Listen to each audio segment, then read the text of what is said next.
ওই মাঠটাকে আটকাতে যদি প্রশাসন সহযোগিতা না করে আইন প্রমাণ না মানতে হয় সেই জন্য রাস্তায় নামবো। গণতন্ত্রকে রক্ষা করার জন্য প্রয়োজনে গণতান্ত্রিক প্রক্রিয়াকে একটু ট্রিটমেন্ট করতে হবে বাবা।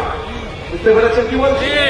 গণতন্ত্রকে রক্ষা করতে গেলে গণতান্ত্রিক প্রক্রিয়াকে একটু ট্রিটমেন্ট করতে হবে। 7 দিনের পর থেকে এই ট্রিটমেন্ট তাহলে কিন্তু শুরু হবে আমি বলে দিলাম। ভয় পিছিয়ে যাবেন নাকি? পুরো থানা যদি ফোন করে বলে অফিসার এখানকার বড়বাবু ভালো লোক আমি শুনেছি, ভালো হওয়াটা স্বাভাবিক। বড়বাবুর উদ্দেশ্যে বলবো সিভিক ভলেন্টিয়ার ফোন করে চমকাচ্ছে, এগুলোকে একটু সামলাবেন আপনার সিভিকদেরকে। আমি সিভিকের পক্ষে ভাই, আমি সিভিকের বিপক্ষে নয়। সিভিকদেরকে কনস্টেবলের মতো মাইনে দেওয়া দরকার, আমি আওয়াজ তুলেছি। সমকাজে সমবেতন, একটা সিভিক ভলেন্টিয়ার কোনো কনস্টেবলের থেকে কম কাজ করে না কিন্তু ভাই। তাহলে মাইনে কেন পাবে না?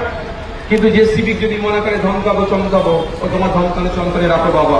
তোমার এসপি তোমার পুলিশ মন্ত্রী আমাকে ধমকে রাখতে পারেন, আপনি আমার ছেলেদের ধমকাবে। আমি থানার দায়িত্বপ্রাপ্ত আধিকারিকদের উদ্দেশ্যে বলবো এগুলো আপনাকে লক্ষ্য রাখবে। সকল সুবিধা অসুবিধা, আমরা সংবিধান প্রেমী মানুষ, গণতন্ত্রে বিশ্বাসী, সুবিধা অসুবিধা থাকতেই পারে। বলবেন আমাদের নেতৃত্বরা আছে, অফিসার ফোন করবে। একটা সিভিককে দিয়ে চমকাবার যদি চমকায়, তুমি তো ভাববো সিভিককে ফোন করছে। এখন আমি ভাববো যাক